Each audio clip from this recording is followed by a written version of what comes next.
আসসালামু আলাইকুম। আমার ভিডিওটি যে যেখান থেকে দেখছেন সবাইকে সুস্বাগত। এখন রাত্র 10:09। তো সবাইকে শুভরাত্রি বলা চলে। আজকের ভিডিওটি অবশ্যই হয়তো আপনারা ক্যাপশন দেখে বুঝে গেছেন যে মাইকোটিকের একটি লাইসেন্স নিয়ে ভিডিও তৈরি করতেছি। বর্তমান সময়ে মাইকোটিকের ইতিপূর্বে ইউটিউবে আমি সার্চ করে দেখেছি কোনো ভিডিও নাই, তো যার কারণে আমি নিজে একটা ভিডিও বানানোর চেষ্টা করছি।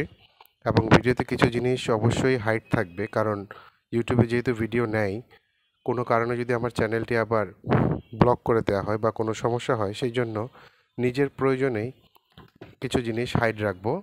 আপনারা চাইলে যোগাযোগ করলে আমি বিষয়গুলো বিস্তারিত বলে দিতে পারবো। তো ভিডিওটি শুরু করা যাক।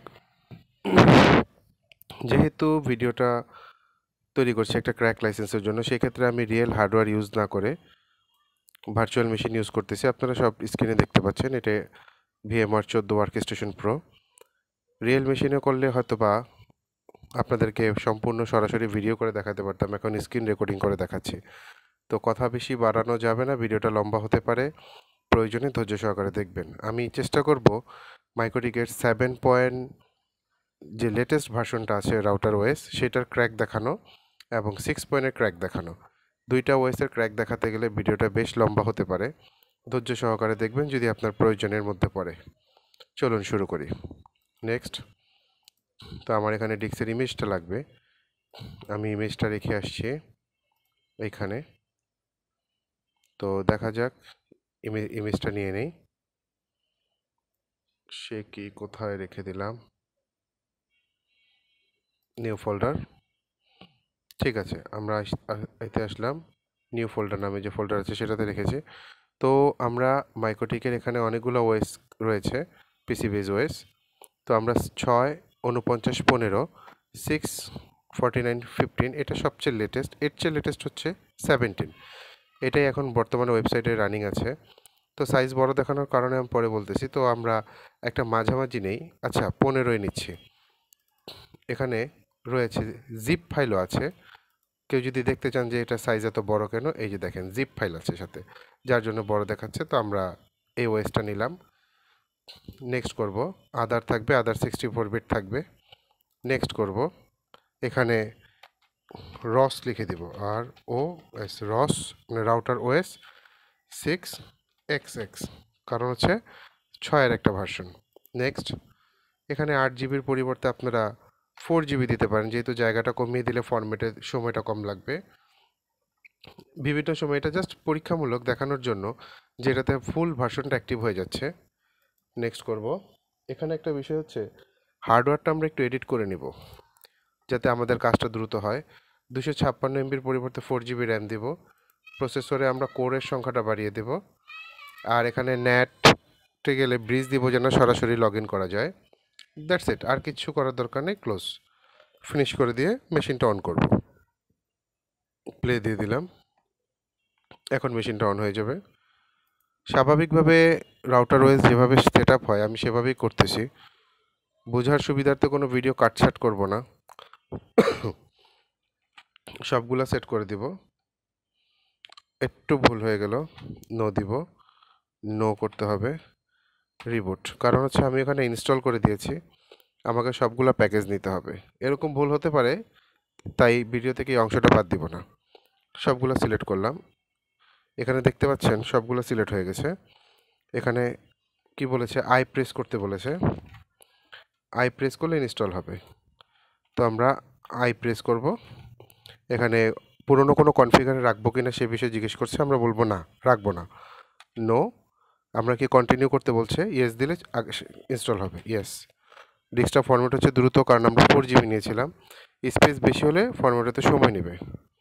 আমাদের ওএস ইনস্টল শেষ, রিবুট করলে চলে যাবে।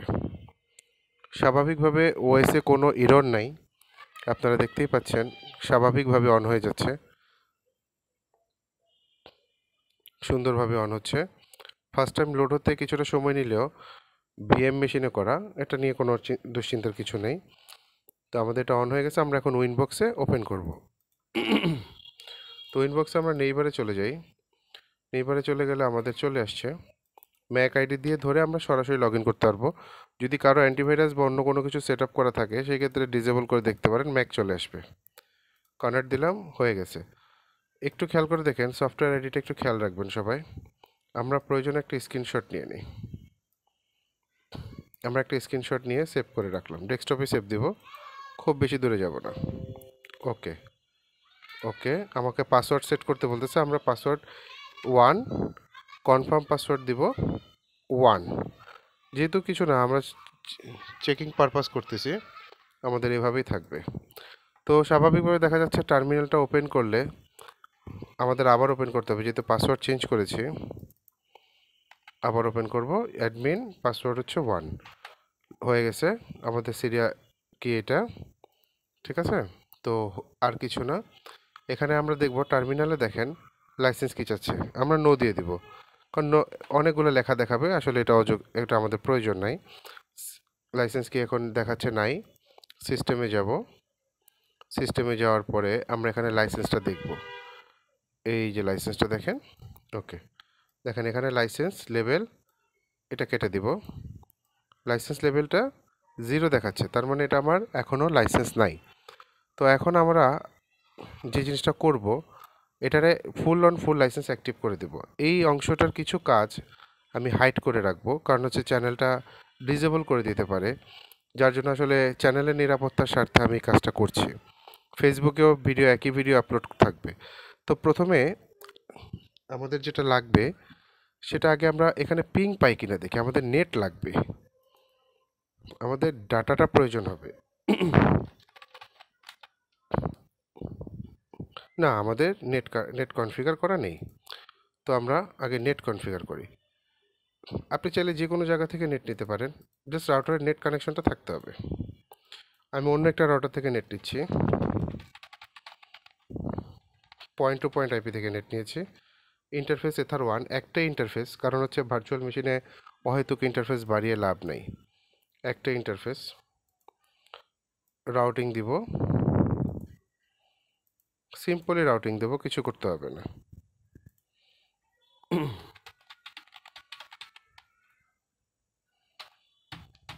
সিম্পলি রাউটিং দিয়ে দিলাম, পিং দিয়ে দেখব, পিং পাচ্ছে, তার মানে আমার নেট চলে আসছে।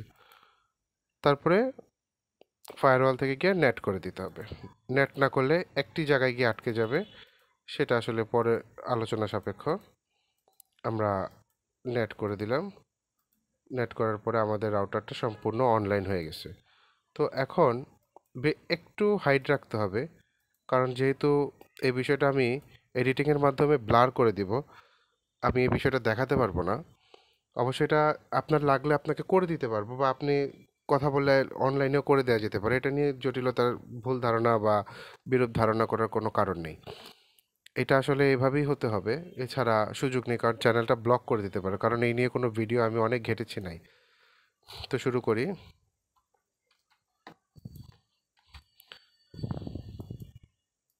আমাদের কাজ চলতেছে, একটু অপেক্ষা করতে হবে।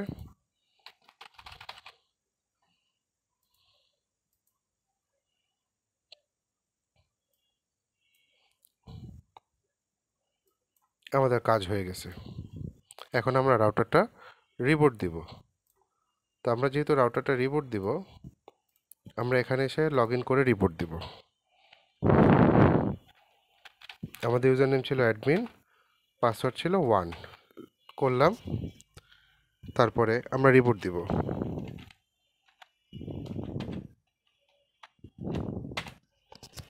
আমাদের রাউটারটা রিবুট হয়ে যাচ্ছে।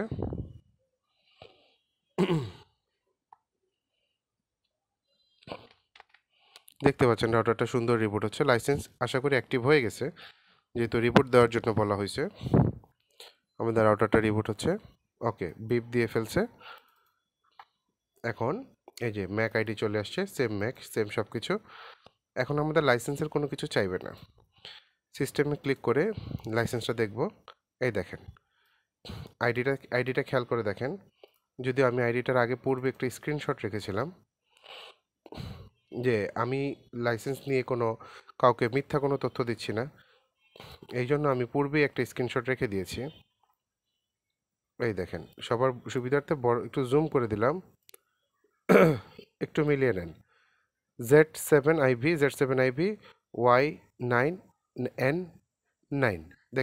আশা করি আমি বোঝাতে পেরেছি। যেটা আমার সফটওয়্যার আইডি আগে ছিল, এখন এটাই আছে লেভেল 6 এক্সট্রা চ্যানেল। সব মিলিয়ে এখন আমার কাজ হয়ে গেছে। এখন আর এই রাউটারটা এখন অবশ্যই এটা ক্র্যাক ভার্সন, কেউ খুব বেশি কিছু আশা করবেন না এটা থেকে। মেমোরি দেখি, সিপিইউ দেখি, এটা অবশ্যই ক্র্যাক ভার্সন। ক্র্যাক ভার্সনে আপডেট করা যায় না, ব্যাকডেট করা যায় না, যা আছে তাই চলবে। আপনি চেষ্টা করলেও করতে পারবেন না, কারণ এইখানে এমন একটাভাবে করা হয়েছে আপনি কিছু চাইলে চেঞ্জ করতে পারবেন না। এমনি রাউটার হিসাবে পারফেক্ট ইউজ করতে পারতেছেন, সেটা নিয়ে কোনো অসুবিধা নেই। প্যাকেজেস দেখেন, সব প্যাকেজেস আছে এখানে, wireless, UPS, IP, KVM, IPv6 সব কিছু আছে। এখান থেকে কিছু আনইনস্টল করার দরকার নেই, পিসি ভার্সনে সবই থাকে। যদি চেক ইনস্টলেশন দেই, দেখেন আমার ইনস্টলেশনে কোনো প্রবলেম নেই। যতবার চেক দিবেন ওকে আসবে, যতবার চেক দিবেন। তার মানে ক্র্যাক হলেও রাউটারের ভিতরে প্রোগ্রামে বা কোনো সেট আপের কোনো কোডিংয়ে কোনো এরর নেই, খুব সুন্দরভাবে হয়েছে। আর কিছু না, যদি চেক ফর আপডেটস দিই, এই দেখেন আমার আপডেট আসবে। দেখেন এখানে যদি স্টেবল না দিয়ে লং টার্ম দেই, চেক ফর আপডেটস আসছে, ডিফল্ট কনফিগ। আপনি চাইলে এটা নিউ ভার্সন ডাউনলোড করে অ্যাভেলেবল আছে। আপনার হচ্ছে কত ভার্সন? হচ্ছে 15, আর লেটেস্ট ভার্সন 13। না, এটা নেওয়া যাবে না, ব্যাকডেট করা যাবে না। স্টেবল যদি দেই, স্টেবলে দেখাচ্ছে না, স্টেবল নাই। ডেভেলপমেন্ট দিলে অবশ্যই দেখাবে। চেক ফর আপডেটস নাই, ডেভেলপমেন্টে নাই। আপগ্রেডে দিলে চেক ফর আপডেটস, এটাও দেখাচ্ছে না। তো দেখি আর কি আছে। লং টার্মটা তো মনে হয় দেখাচ্ছিল, ক্যালকুলেটিং ডাউনলোড সাইজ। আরে আমি ডাউনলোড দিব না, এখানে লং টার্মটা ডাউনলোড হয়ে যাবে। লং টার্মটা হচ্ছে, দেখি ডাউনলোডটা দিই, ডাউনলোড নাই কিনা। ক্যালকুলেশন ডাউনলোড সাইজ, ডাউনলোড মনে হবে। দেখি আমার যেহেতু রাউটার নেট আছে, এই যে দেখেন ডাউনলোড হচ্ছে। আমরা ডাউনলোড দিয়ে আপডেট দিয়ে দেখাবো আসলে এটা কেমন হয়। যেহেতু ক্র্যাক করা, তো অনেকের প্রশ্ন থাকতে পারে ঘটনাটা কোথায় ঘটেছে। আমরা 15 থেকে এই যে আমাদের কিন্তু 15 থেকে আমরা 13তে যাচ্ছি। ইনস্টল অ্যান্ড রিবুট, তার আগে আমরা এটা একটু ওপেন করে নেই, কারণ আমরা এখানে দেখব ঘটনাটা কি ঘটতে যাচ্ছে। ডাউনলোড হয়েছে, ইনস্টল দিয়ে দিই। ডাউনলোড ইনস্টল দিলাম, এটা আবার ডাউনলোড করবে। আচ্ছা করুক, সেটা নিয়ে অসুবিধা নেই। আমাদের মনে ফাইল চলে গেছে, না চলে যায়নি, এখানেও ক্লিয়ার আছে। এগুলো ডিলিট করে দিই, এগুলো আসলে আমাদের লাগবে না। ওই যে হয়ে গেছে মনে হয়, তখনই নিয়ে নিছে। এখন দেখি আমাদের কি হয়। যেহেতু ক্র্যাক করেছি, আপডেট দিলাম, ঘটনাটা কোথায় দাঁড়ায় দেখি। এতটুকু কনফিডেন্ট থাকতে পারি নষ্ট হবে না। দেখেন 64913, তার মানে সে পারফেক্টলি সার্ভার থেকে আপডেট নিয়ে নিছে। আপডেট ব্যাকডেটও করা যাবে, ক্র্যাক হিসেব করে দেখেন, এটা কিন্তু ক্র্যাক। আমরা 15 থেকে 13তে চলে আসি, তার মানে এখন আমার এটা লিগেল হয়ে গেল ওদের সার্ভার থেকে আপডেট দেওয়ার পরে। তার মানে ক্র্যাকটা এমনভাবে কাজ করতেছে যে লিগেল হয়ে গেল এখন। আসলে আমি এটা আশা করি নাই। ইনস্টলেশনটা চেক করি, ঠিক আছে। তার মানে এখন এটা লিগেল, ভাবা যায় ক্র্যাক করে আপনি লিগেল হয়ে গেলেন, সবই করতে পারবেন এখন, নেট টেট সব ইউজ করা যাবে। ঠিক আছে, এখানে একটা ক্র্যাক করে আপনি লিগেল করে ফেললেন। মানে এই জিনিসটা আসলে বিশ্বাস কেমন যেন বিশ্বাসের মধ্যে পড়ে, খুব অবাক লাগতেছে। দেখি একটু আপডেট করা যায় নাকি। স্টেবলটা চেক করে দেখি একটু। না, এটা না না বলতেছে। ডাউনলোড অ্যান্ড ইনস্টল হবে না, এটা 6। এখানে ইরর, ফাইল নট ফাউন্ড বলতেছে। আমার 13 থেকে আমরা 18তে চলে যেতে পারবো। ডাউনলোড অ্যান্ড ইনস্টল দিব আমরা এখন। ডিফল্ট কনফিগ রুল নিচ্ছে না, ডাউনলোড করলে নেবে না, স্টেবল নিচ্ছে না। লং টার্ম তো দিয়ে দিলাম, system is up to date, long টার্মে আপ টু ডেট আছে। স্টেবলের মধ্যে 18 নিবে না, ফাইল নট ফাউন্ড। এই ক্র্যাক দেখে হয়তো ক্র্যাকের জন্য বলতেছে, আর না হলে এটা বলার কোনো সুযোগ নেই। যাই হোক, আমাদের 6-এর জন্য ক্র্যাক করা এতটুকুই ছিল, আসলে এর বাইরে কিছু নাই। আপনারা দেখতে পেয়েছেন সব কিছু সুন্দরভাবে কাজ করছে। এটা এটা ডিজেবল, এটা এনাবল করলে থাকে না। এটা তারপরে দেখিয়ে দিচ্ছি, সন্দেহ থাকবে কেন। সেটিংস, সরি এগুলো কেটে নেই, ঝামেলা হয়। সেটিংসে গেলে এনাবল করে দিলে স্টপ লসে অ্যাপ্লাই। ওকে, রানিং হয়ে গেছে, দেখতে পেয়েছেন। ওকে, ডিভাইসেস দিলে ইটস ওকে। এখন এটা ডিজেবল না, এখন এনাবল আছে। এই যে দেখেন, এটা এখন এনাবল আছে। এনাবল থাকলে ফাইলে অনেক কিছু জমা হয়ে যায়। এটা খামাখা প্রয়োজন না হলে দরকার নেই অন করার। ম্যাক ম্যাপিং এটা লোকালে দেখাচ্ছে। যাই হোক, এখন আশা করি বিষয়টা বুঝাতে পেরেছি। এতটুকু ছিল ভিডিওটা। 7-এর জন্য ক্র্যাকিংটা একটু আলাদা, ওটা আমি আরেকটা ভিডিও বানাবো। তবে আপাতত 6-এটা আপলোড করতেছি, দেখা যাক। 7-এরটাও খুব শীঘ্রই আপলোড করে দেব। তো সবাই ভালো থাকবেন, আশা করি ভিডিওটা উপকারে আসবে। তবে বেশ কিছু প্রাইভেসির কারণে নিজের নিরাপত্তার জন্য একটু হাইড রাখলাম, আশা করি ক্ষমা সুন্দর দৃষ্টিতে নেবেন। কারো সহযোগিতার প্রয়োজন হলে ফোন দিতে পারেন, হোয়াটসঅ্যাপ করতে পারেন। আমি চেষ্টা করব আমার পক্ষ থেকে সর্বোচ্চ আপনাকে সহযোগিতা করার জন্য। তো ভার্চুয়াল নেটওয়ার্ক চেষ্টা করে সবসময় আপডেট ভালো কিছু দেওয়ার, তবে ক্র্যাক দেওয়াটা আসলে এটা ভালো কিছুর কাতারে পড়ে না। তো আমরা চেষ্টা করেছি আমাদের পক্ষ থেকে বেস্ট কিছু করার জন্য। তো আশা করি আপনারা বিষয়টা বুঝতে পারছেন। এটা আসলে বিজনেসের উদ্দেশ্যে না, যেহেতু ক্র্যাক আসছে আগামীতে সবাই কম বেশি করে আস্তে আস্তে করে জেনে যাবে, এখানে আসলে এটা নিয়ে খুব বড় কথা বলার কোনো জায়গা নেই। তো আমি বরাবর একটু বিস্তারিত সহকারে কাজ করতে পছন্দ করি, আজকেও তাই করলাম। তো যে যেখান থেকে ভিডিওটি দেখেছেন, ভালো থাকবেন, সুস্থ থাকবেন। আসসালামু আলাইকুম।